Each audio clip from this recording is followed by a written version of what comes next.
గొడ్డల party ఆధ్వర్యంలో దాన్ని కనుక వింటే ఈ దేశ యువత యువకులకి, రాష్ట్ర యువత యువకులకి వ్యవస్థల మీద నమ్మకం కోల్పోయే పరిస్థితులు ఉన్నాయని చెప్పేసి కూడా నేను మనవి చేస్తా ఉన్నాను. నేను మన 10వ తరగతి పరీక్షల దగ్గర నుంచి ప్రభుత్వం నిర్వహించే ఏ పరీక్షలైనా తీసుకోండి, మీరు చాలా పకడ్బందీగా, పారదర్శకంగా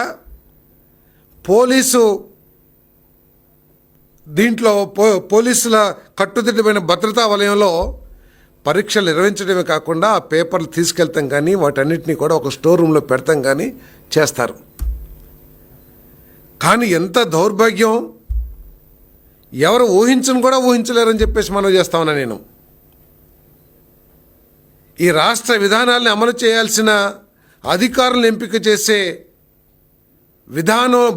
విధానంలోని భాగమైన పరీక్షా పత్రాలని స్టోర్ రూమ్లో, స్ట్రాంగ్ రూమ్లో పెట్టుకోకుండా, పోలీస్ ఎస్కాట్ లేకోకుండా వాళ్ళ ఇష్టం వచ్చిన రీతిలో సిఐడి ఆధ్వర్యంలో ఉన్న ఒక రిసార్ట్, అగ్రికల్చర్ రిసార్ట్స్ అంటే ఏమిటండి? ఎంజాయ్ చేయటానికో, లేకపోతే సేద తీరటానికో, లేకపోతే ఫ్యామిలీతో హాయిగా గడపటానికో ఉండే రిసార్ట్. అటువంటి రిసార్ట్స్కి తీసుకువెళ్ళి వారి ఇష్టం వచ్చిన వ్యక్తులతో మూల్యాంకనం చేయించారంటే అసలు ఏమి ఆలోచించాలో కూడా ఈ రాష్ట్ర ప్రజలు ఆలోచించాల్సిన అవసరం ఉందని చెప్పేసి కూడా నేను ఈ సందర్భంగా నేను మనవి చేస్తా ఉన్నాను. ఏదో చెప్తూ ఉంటారు పెద్దలు, తోటకూర దొంగలించిన నాడే కంట్రోల్ చేసి ఉంటే గజి దొంగ అయ్యేవాడు కాదనేది తెలుగులో సామెత. ఈ సామెత సరిగ్గా ఈ గొడ్డల పార్టీ అధ్యక్షుడికి అన్వయించబడుతుందని చెప్పేసి కూడా తెలియజేస్తా ఉన్నాను.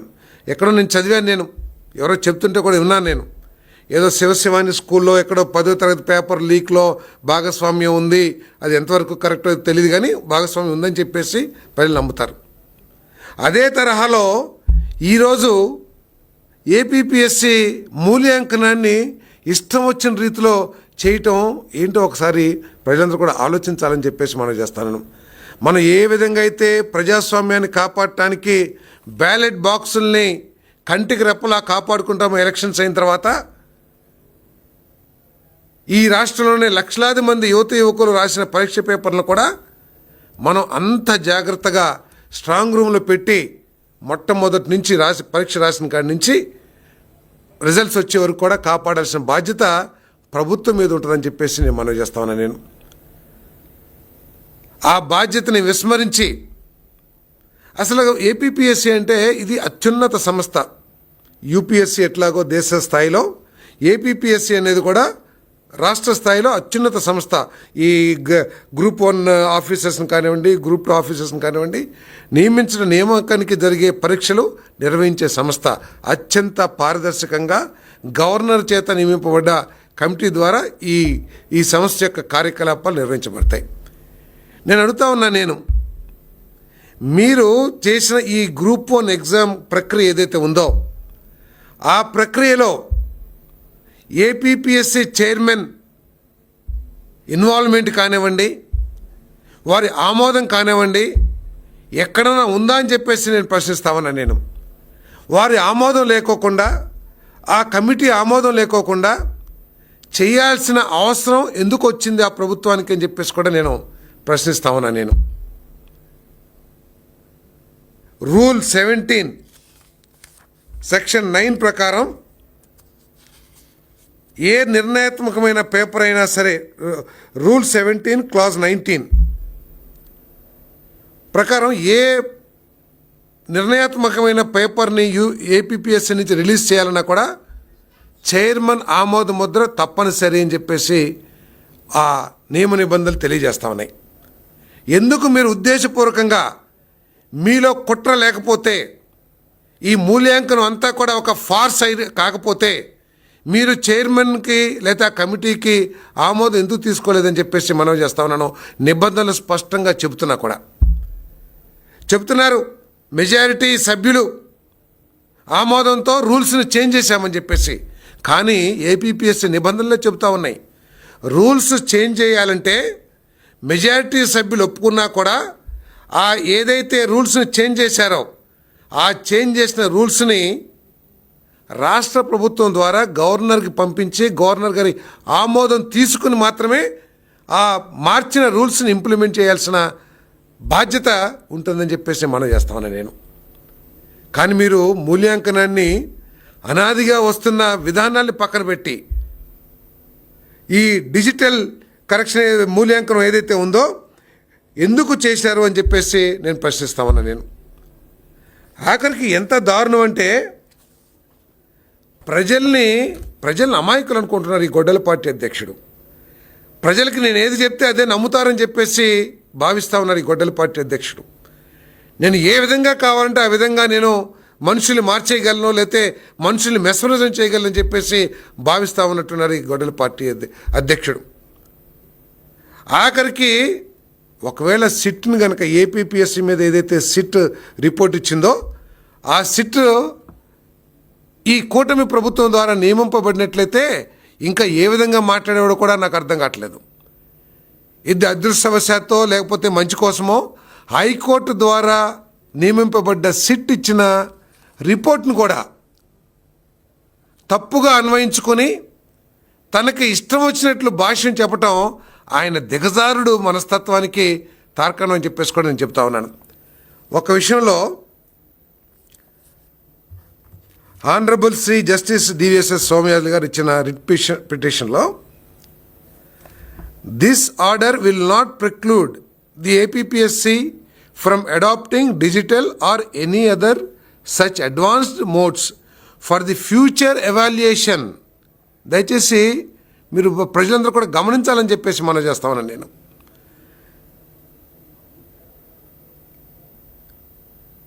Any other such advanced mode for the future evaluation, future examinations. However, the decision to adopt these new or emerging methods should be taken strictly as per the law. APPSC law ఏంటి? మీరు ఏదైనా కొత్తది adapt చేసుకోవాలంటే కమిటీలో approval తీసుకుని గవర్నమెంట్కి పంపించి government ఆమోదాన్ని గవర్నర్కి తెలియజేసి గవర్నర్ ద్వారా మార్చాలి. అది లా. మీరు అదేమీ చేయకోకుండా మీరు డిజిటల్ ఎవాల్యుయేషన్ చేసేసి అసలు డిజిటల్ ఎవాల్యుయేషన్కి ఏపీపీఎస్సీలో మొన్నటి వరకు అసలు ఏదైనా ఒక ఎస్ఓపి ఏదైనా ఉందా అని చెప్పేసి నేను ప్రశ్నిస్తామన్నాను జగన్మోహన్ రెడ్డి గారిని. డిజిటల్ ఎవాల్యుయేషన్ ఏదైతే మీరు అడాప్ట్ చేశారో లేకపోతే లేటెస్ట్ టెక్నాలజికల్ డెవలప్మెంట్ అని మీరు ఏదైతే చెప్తున్నారో దానికి ఒక ఎస్ఓపి ఏ విధంగా డిజిటల్ వాల్యుయేషన్ చేయాలి అని మీ దగ్గర ఎస్ఓపి ఉందా అని చెప్పేసి నేను ప్రశ్నిస్తామన్నాను. ఎస్ఓపి ఏ విధంగా చేయాలని విధి విధానాలు లేకోకుండా మీకు ఇష్టం వచ్చినట్లు డిజిటల్ ఎవాల్యుయేషన్ చేసేసి ఆ డిజిటల్ ఎవాల్యుయేషన్ కూడా ఎవరితో చేపించారు? పారదర్శకంగా కాకుండా మీ మిత్రులతోనో మీ అధికారుల మిత్రులతోనో చేపించేసి ఆఖరికి హైకోర్టు ద్వారా చివాట్లు తిన్న విషయాన్ని కూడా పక్కన పెడతానికి ప్రయత్నం చేశారు జగన్మోహన్ రెడ్డి అని చెప్పేసి మనం చేస్తాం. డిజిటల్ మూల్యాంకనాన్ని హైకోర్టు తప్పు పట్టలేదంటూ మరో తప్పుడు అంశాన్ని జగన్ తెర మీదకు తీసుకొచ్చాడు. హైకోర్టు జగన్మోహన్ రెడ్డి గారు తెలివిగా ఏం చేస్తారంటే ఒక 10 పేజీల జడ్జిమెంట్ ఉంటే లేదా 10 పేజీల రిపోర్ట్ ఉంటే దాని మొత్తంలో ఎక్కడో ఒక 5 లైన్లు వారు చేసిన తప్పుకి సర్దిద్దుకోవటానికి అవకాశం ఉన్న కొన్ని లైన్లు ఏదైతే ఉంటాయో ఆ లైన్లు తీసుకుని తన తప్పుని కప్పిపుచ్చుకోవటానికి ప్రయత్నం చేస్తాడు జగన్మోహన్ రెడ్డి గారు అని చెప్పేసి నేను మనవి చేస్తాను. అంతేకాదు ఆఖరికి ఎగ్జామినర్స్ని ఎవరైతే మూల్యాంకనం చేస్తారో ఆ ఎగ్జామినర్స్ని కూడా నియమించేటప్పుడు ఏపీపీఎస్సీ చైర్మన్ గారి ఆమోదం తప్పనిసరి నిబంధనల ప్రకారం. మీరు ఏ అవసరం కోసం ఏమి సాధించడం కోసం చైర్మన్ గారిని పక్కన పెట్టి చైర్మన్కి సంబంధం లేకోకుండా మీరు ఎగ్జామినర్స్ లిస్టు తయారు చేశారు. దురదృష్టం. యువత అర్థం చేసుకోవాలి. ఈ రాష్ట్రంలోని తమ భవిష్యత్తును ఎదుర్కొంటూ కష్టపడుతున్న యువకులు అర్థం చేసుకోవాలి.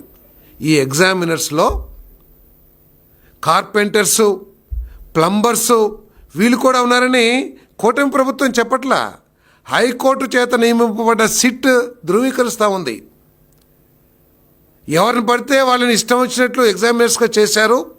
ఆఖరికి ఎగ్జామినర్ పరీక్ష రాసిన ఒక సిస్టరే ఎగ్జామినర్గా కూడా అపాయింట్ అయింది.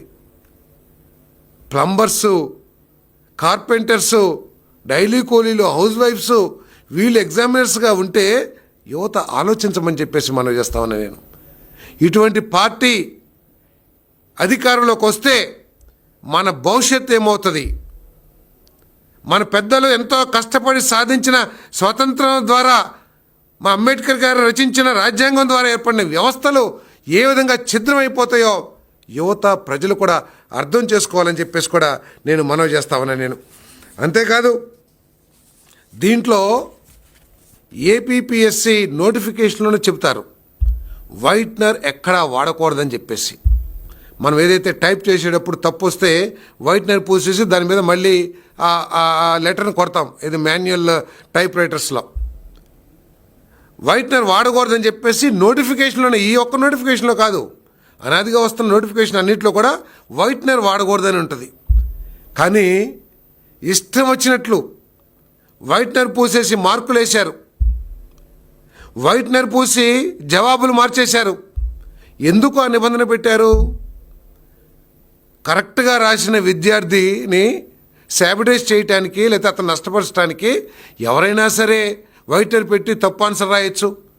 లేదు, ఎలిజిబిలిటీ లేని క్యాండిడేట్కి వైట్నర్ పెట్టి మళ్ళీ మంచిగా కరెక్ట్ ఆన్సర్స్ రాసి అతనికి అవకాశాలు కల్పించవచ్చు. అదేవిధంగా ఎవరైనా సరే కరప్ట్ ఎగ్జామినర్ ఉంటే అతను చేసేసి వైట్నర్ పెట్టేసి మార్కులు ఏదైనా జరగవచ్చు, సిబ్బంది చేయొచ్చు, లేకపోతే ఇంకెవరైనా చేయొచ్చు. అటువంటి అవకాశం ఉంటుందని చెప్పేసి వైట్నర్ ఉపయోగించకూడదని చెప్పేసి నోటిఫికేషన్లోనే ఉంటే వారు మార్కులు ఓఎంఆర్ షీట్లలో కూడా వైట్నర్ పెట్టారు, జవాబు పత్రాల్లో వైట్నర్ పెట్టారు. ఇంతకంటే దారుణమైన విషయం ఈ దేశంలో ఎక్కడైనా జరిగి ఉంటుందా అని చెప్పేసి నేను అడుగుతా ఉన్నా. మనం మాట్లాడుతూ ఉంటాం, పక్కనోడు పేపర్ చూస్తే కాపీని కొట్టాడంటారు. ఏదన్నా హాల్లో పుస్తకాలు ఇచ్చేసి పరీక్ష రాపిస్తే, ఏదైనా ప్రైవేట్ యాజమాన్యమో లేకపోతే ఏదైనా సరే పుస్తకాలు ఇచ్చి రాపిస్తే మాస్ కాపీయింగ్ అంటాం. పరీక్షకు ముందే క్వశ్చన్ పేపర్ బయటకు వస్తే పేపర్ లీక్ అంటాం. మరి ఇన్ని అవకతవకలు, మోసాలు, కుట్రలు జరిగిన ఈ మూల్యాంకాన్ని ఏమనాలో ఈ రాష్ట్ర యువకులు ఆలోచించాలని చెప్పేసి కూడా నేను ఈ సందర్భంగా తెలియజేస్తా ఉన్నా. మరి వారు ఏదో చెప్తున్నారు, ఏపీపీఎస్సి మన సిట్ రిపోర్ట్ మీద సిబిఐ అని చెప్పేసి అదని చెప్పేసి నేను అడుగుతా ఉన్నా. సిట్ రిపోర్ట్ గౌరవ హైకోర్టు నియమించిన సిట్ రిపోర్ట్, దీని మీద బహిరంగ చర్చకు సిద్ధమా? ఏ వైఎస్ఆర్సీపీ నాయకుడైనా సరే, గొడ్డలి పార్టీ అధ్యక్షుడైనా సరే, యువకుల మధ్య మనది ఈ రిపోర్ట్ మీద చర్చకి సిద్ధమా అని చెప్పేసి నేను ఛాలెంజ్ చేస్తా ఉన్నాను. ఈరోజు స్పష్టంగా రిపోర్ట్ ఇచ్చింది. సిఎఫ్ఎస్ఎల్ డాక్యుమెంట్ ఎగ్జామినేషన్ సమ్మరీ మొత్తం 165 సెలెక్టెడ్ క్యాండిడేట్స్ పేపర్లు ఈ టెస్టింగ్కి పంపిస్తే దాంట్లో candidates with corrections in OMR sheets, అంటే మార్కులు ఏదైతే వేస్తారో ఆ ఓఎంఆర్ 160 పేపర్లు దిద్దబడ్డాయి. Initials absent 16, signatures mismatch, signatures tally కాకుండా ఉన్న పత్రాలు 89, matching with chief examiner matching అయిన 87 అయితే మిస్ మ్యాచింగ్ 2. ఆఖరికి చీఫ్ ఎగ్జామినర్స్ కూడా మరి ఈ విధంగా చేశారంటే, అంటే ఎటువంటి వ్యవస్థని జగన్మోహన్ రెడ్డి గారు గొడ్డలి పార్టీ అధ్యక్షుడు ఆ రోజు తయారు చేసుకున్నాడో ఈ రాష్ట్ర ప్రజలు అర్థం చేసుకోవాలి. బటన్ నొక్కుడు చాటున, సంక్షేమ కార్యక్రమాల పేరు చాటున ఎటువంటి మోసాలు, ఎటువంటి కుట్రలు, ఎటువంటి దారుణాలు జరిగినాయో ఈ రాష్ట్ర ప్రజలు అర్థం చేసుకోవాలని చెప్పేసి మనం చేస్తాను. ఎవరైతే సంక్షేమ పథకాలు పొందుతున్నారో వారి పిల్లలు కూడా ఇటువంటి పరీక్షల్లో హాజరయ్యి ఉంటారు. వారి పిల్లల భవిష్యత్తు కోసం ఎంతో ఎదురుచూపులు చూసుంటారు. ఈ విధంగా తమకి కావాల్సిన పిల్లలకి మార్కులు వేయించుకొని నిబంధనలకు విరుద్ధంగా వారిని ఉన్నత స్థానాలకు పంపిస్తే మన పేద పిల్లల భవిష్యత్తు ఏమిటో ఆ తల్లిదండ్రులందరూ కూడా ఆలోచించాల్సిన అవసరం ఉందని చెప్పేసి మనం చేస్తాను. నేను ఓఎంఆర్ షీట్స్ నేను అడుగుతా ఉన్నాను. ఓఎంఆర్ షీట్స్ నాకు తెలిసి మన జవాబుదారీ పత్రం పైన ఉంటుంది ఓఎంఆర్ షీట్. దాంట్లో ఏ ప్రశ్నకి ఎన్ని మార్కులు వేశారు అన్నీ కూడా ఉంటాయి. అసలు డూప్లికేట్ ఓఎంఆర్ షీట్స్ తెచ్చుకోవాల్సిన అవసరం ఏపీపీఎస్సికి, ఆ గొడ్డలపాటి ప్రభుత్వానికి ఎందుకు వచ్చిందని చెప్పేసి అడుగుతా ఉన్నా నేను. మీరు సరే ఐలాండ్లో చేశారా, లేదా ప్లంబర్లతో చేశారా, లేకపోతే ఎవరితో చేశారో ఒకసారి మనం ఆలోచించేద్దాం. పక్కన పెడితే అసలు నీకు కుట్ర లేకపోతే, మీరు ఉద్దేశపూర్వకంగా ఈ పరీక్షలు ఈ విధంగా ఛిద్రం చేసి ఉండకపోతే, మీరు డూప్లికేట్ ఓఎంఆర్ షీట్స్ తీసుకురావాల్సిన అవసరం ఎందుకు వచ్చింది? ఒరిజినల్ ఓఎంఆర్ షీట్స్కి డూప్లికేట్ ఓఎంఆర్ షీట్స్కి మధ్యలో వ్యత్యాసం ఎందుకు వచ్చిందని చెప్పేసి నేను ప్రశ్నిస్తామన్నా. నేను దయచేసి ఈ గొడ్డలపాటి నైజం గురించి ఆలోచించాల్సిన అవసరం ఉందని చెప్పేసి కూడా నేను మీ అందరికి కూడా మనవి చేస్తామన్నా. నేను 5 సంవత్సరాలు కూడా ప్రజల్ని మభ్యపెట్టి నెలకొక పథకం వేస్తున్నానో, లేకపోతే బటన్ నొక్కేసి నా హామీలు నెరవేర్చుకున్నానో, ఒక చక్కటి ఉపన్యాసంతోనో భాషా ప్రయోగంతోనో ఈ రాష్ట్రం కోట్లాది మందిని మభ్యపెట్టి, ఏ విధంగా అయితే గొడ్డలి పోటుతో బాబాయిని చంపేసి ఆ నెపాన్ని చంద్రబాబు నాయుడు గారి మీద వేసి ఏ విధంగా ప్రజల దృష్టి మరల్చి అధికారంలోకి వచ్చారో, 5 సంవత్సరాలు కూడా ఈ సంక్షేమ కార్యక్రమాల చాటున, ఈ బటన్ నొక్కుడు కార్యక్రమాల చాటున ఈ రాష్ట్రాన్ని ఛిద్రం చేశారు, విధ్వంసం చేశారని చెప్పేసి నేను మనవి చేస్తామన్నా. నేను లక్షలాది మంది యువకులకి సంబంధించిన భవిష్యత్తుకు సంబంధించిన విషయంలో కూడా ఇంత చేశాడంటే, ఇసుక విధానం తనకి ఇష్టం వచ్చినట్టు దోపిడీ కోసమే రచించుకున్నాడు విధానాన్ని. ఆఖరికి మద్యం, నేను మద్యపాన నిషేధాన్ని ఇస్తానని చెప్పేసి విధిస్తానని చెప్పేసి చెప్పిన వ్యక్తి ఆఖరికి డూప్లికేట్ మద్యం, క్వాలిటీ లేని మద్యం, లక్షలాది మంది ప్రజల ఆరోగ్యాలతో ఆడుకున్న మద్యం విధానాన్ని కొనసాగించారు గత ప్రభుత్వం అని చెప్పేసి మనం చెప్తాం. ఈ సందర్భంగా ఈ రాష్ట్ర ప్రజలందరూ కూడా ఆలోచించాల్సిన అవసరం ఉంది. ఏ విధంగా ఈ గొడ్డలపాటి పరిపాలన చేసిందో, ఒకవేళ ఏమరపాటులో కానీ ఇటువంటి పార్టీ అధికారంలోకి వస్తే ఈ రాష్ట్ర భవిష్యత్తు ఏమవుతుందో కూడా ఈ రాష్ట్రంలో యువకులు నిష్పక్షపాతంగా ఆలోచించుకోవాల్సిన అవసరం కూడా ఉందని చెప్పేసి మనం చేస్తాను. మరి కూటమి ప్రభుత్వం ఇటువంటి విషయాలన్నిటి కూడా ఉక్కుపాదంతో తొక్కేసి, ఇటువంటి అవకతవకలకు అవకాశం లేకోకుండా అత్యంత పారదర్శకంగా సంస్థల్ని నడపడానికి మరి చంద్రబాబు నాయుడు గారు కృషి చేస్తారని చెప్పేసి మనం చేస్తాను. ఈరోజు యువకుల భవిష్యత్తు కోసం ఈ ప్రభుత్వం పనిచేస్తుందని చెప్పేసి కూడా మనం చేస్తాను. రాష్ట్ర అభివృద్ధి సంక్షేమంతో పాటు ఈ రాష్ట్రంలో యువకులకి మంచి ఉద్యోగ అవకాశాలు కల్పించాలి, మంచి ఉపాధి అవకాశాలు కల్పించాలని చెప్పేసి అహోరాత్రుల్లో కష్టపడి పెట్టుబడులు తీసుకొచ్చి ఈ రాష్ట్రంలో ప్రైవేట్ రంగంలో పెద్ద ఎత్తున ఉద్యోగ అవకాశాలు కల్పించడానికి ప్రయత్నం చేస్తున్నారు. మరి పరీక్షా విధానాలు కానివ్వండి, నియామక విధానాలను కానీ అత్యంత పారదర్శకంగా నడుపుతూ మరి జాబ్ క్యాలెండర్ని ప్రతి సంవత్సరం కూడా విడుదల చేస్తూ ప్రభుత్వంలో ఖాళీలను కూడా భర్తీ చేసే కార్యక్రమం చేస్తున్నారని చెప్పేసి నేను మనవి చేస్తాను. ఇవన్నీ కూడా ఏపీపీఎస్సీ లాంటి అత్యున్నత సంస్థనే ఈ విధంగా దిగజార్చి నడిపించారంటే అసలు ప్రభుత్వాన్ని ఏ విధంగా నడిపించాడో కూడా మరి ఊహించడానికి ఆలోచించడానికి కూడా మరి భయంగా ఉందని చెప్పేసి కూడా ఈ సందర్భంగా తెలియజేస్తా ఉన్నాను.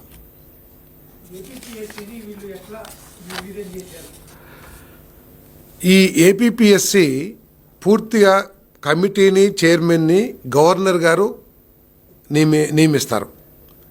ఏపీపీఎస్సి వ్యవహారాల్లో ప్రభుత్వ జోక్యం కుదరదు. ప్రభుత్వ సూచనల మేరకు కానివ్వండి, లేకపోతే ఎట్లా కూడా అది సాధ్యం కాదు. అది ఏ రూల్స్ చేంజ్ చేయాలన్నా దానికి ఎప్పటి నుంచో కూడా విశ్వసనీయతతో కూడిన, పారదర్శకత్వంతో కూడిన నియమ నిబంధనలు గత కొన్ని దశాబ్దాల నుంచి మరి అమల్లో ఉన్నాయి. ఈ సంస్థ ద్వారా ఎంపికైన మరి అధికారులు అత్యున్నతమైన పరిపాలన కూడా అందించారు ఈ రాష్ట్రంలో. ప్రభుత్వం చేసే విధానపరమైన నిర్ణయాల్ని అమలు చేయాల్సిన బాధ్యత ఈ సంస్థ ద్వారా ఎంపిక కాబడిన అత్యున్నత స్థాయి ఉద్యోగస్తుల చేతుల్లో ఉంటుంది. మరి వారు పారదర్శకంగా ఎంపికై వారు ఇవన్నీ కూడా ప్రభుత్వ విధానాలు అమలు చేయాలి. అంతేగాని దొడ్డిదారిన కరప్టివ్ మోడల్లో వచ్చిన అధికారుల చేతుల్లో మరి ఈ విధానాలు ఏ విధంగా కరప్ట్ అయిపోతాయో కూడా ఒకసారి ఆలోచించాల్సిన అవసరం ఉంది. ఏపీపీఎస్సీని పూర్తిగా సిద్ధం చేసింది. ఎందుకు? సెక్రటరీ కానీ ఎవరైనా కానీ దాంట్లో ఎటువంటి నిర్ణయం తీసుకున్నా కూడా, రూల్స్ ఎటువంటి చేంజెస్ తీసుకున్నా కూడా పూర్తి కమిటీ అప్రూవల్, ఆ చేంజెస్ని గవర్నర్ గారి ద్వారా ఆమోదింపు చేసుకోవటం ఏపీపీఎస్సీ యొక్క బాధ్యత. కానీ ఈ బాధ్యతని పక్కన పెట్టేసి అసలు ఉన్న విధానాల్ని ఎస్టాబ్లిష్డ్ ప్రొసీజర్స్ని తొంగలు తొక్కేసి తమ ఇష్టం వచ్చినట్లు సెక్రటరీ గారి మరి ఐపీఎస్ అధికారి కనుసంజలో పూర్తిగా ఆయన బంట్రోతులాగా పనిచేసిన ఐపీఎస్ అధికారి కనుసన్నల్లో ఈ మూల్యాంకనం జరిగింది. 95% ఎంపికైన అభ్యర్థుల ప్రశ్నాపత్రాల్లో మరి ఈ అవకతవకలు కనపడ్డాయి అని చెప్పేసి సిఎఫ్ఎస్ఎల్ రిపోర్టు చాలా స్పష్టంగా కూడా తెలియజేస్తుందని చెప్పేసి నేను మనం చేస్తాను.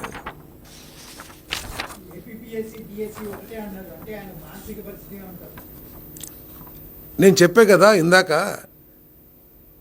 గొడ్డలిపోటుని ఏ విధంగా గుండెపోటుగా మార్చడానికి ప్రయత్నం చేశాడో ఈరోజు ఏపీపీఎస్సీని డిఎస్సిని పోలుస్తూ ప్రజల్ని మభ్యపెడతానికి ప్రయత్నం చేస్తానని చెప్పేసి మనం చేస్తాను. డిఎస్సి ఏదైతే ఎన్నికల్లో మెగా డిఎస్సి నిర్వహించి ఈ రాష్ట్రంలో యువకులకి ఉద్యోగ అవకాశాలు కల్పిస్తాం అధికారంలోకి రాగానే అని చెప్పేసి చంద్రబాబు నాయుడు గారి నాయకత్వంలో ఎన్డీఏ ఏదైతే హామీ ఇచ్చిందో ఆ హామీ మేరకు మొట్టమొదటి సంతకాల్లో ఈ డిఎస్సి మెగా డిఎస్సి ఒకటి. ఈ పరీక్ష అత్యంత పారదర్శకంగా నిర్వహించిన తర్వాత, ప్రభుత్వ జీవోల ప్రకారం ప్రభుత్వ నిబంధనల ప్రకారం నిర్వహించిన తర్వాత దాదాపు 300 కేసులు ఈ నియామకాలని, ఈ దాదాపు 16,500 యువకుల అవకాశాలని దెబ్బతీసే విధంగా కోర్టుల్లో 300 కేసులు ఫైల్ చేస్తే ఆఖరికి హైకోర్టు ఒక కేసులో మీ కేసుల్లో కుట్ర కోణం దాగున్నట్టు కనపడుతుందని వ్యాఖ్యానించిందంటే దానికి ఏపీపీఎస్సీ 3 సార్లు మార్చింది. మొట్టమొదటి మూల్యాంకన రద్దు చేసి డిజిటల్ మూల్యాంకనం ఏదైతే చేసిందో అది నిబంధనలకు వ్యతిరేకంగా ఉంది, అది సరిగ్గా జరగలేదు, మళ్ళీ మాన్యువల్ మూల్యాంకనం చేయమని చెప్పేసి ఒకసారి ఇచ్చింది. మళ్ళీ తర్వాత ఈ పరీక్షను రద్దు చేయమని చెప్పేసి కూడా ఇచ్చింది. దానికి దీనికి పోలిక ఎక్కడా అని చెప్పేసి నేను ప్రశ్నిస్తా ఉన్నా. నేను కేవలం ఏపీపీఎస్సీలో జరిగిన కుట్రల్ని, కుతంత్రాల్ని, దారుణాల్ని కప్పిపుచ్చుకోవటానికి ఈ డిఎస్సి వాదన్ని తీసుకొచ్చారు తప్పితే దీంట్లో మరొకటి లేదని చెప్పేసి నేను మనవి చేస్తాను. మాకు ఇప్పుడు అనుమానం వస్తూ ఉంది, వారు అసెంబ్లీకి కూడా రానికి దానికి కారణం ఇటువంటి దారుణాలు ఎన్ని ఎదుర్కోవాల్సి వస్తుందో అసెంబ్లీలో ప్రజల సాక్షిగా, అసెంబ్లీ సాక్షిగా అని చెప్పేసి అసెంబ్లీకి కూడా ఎగ్గొడుతున్నారని చెప్పేసి ప్రజలు బయట చెప్పుకుంటున్నారని చెప్పేసి కూడా నేను మనవి చేస్తున్నాను.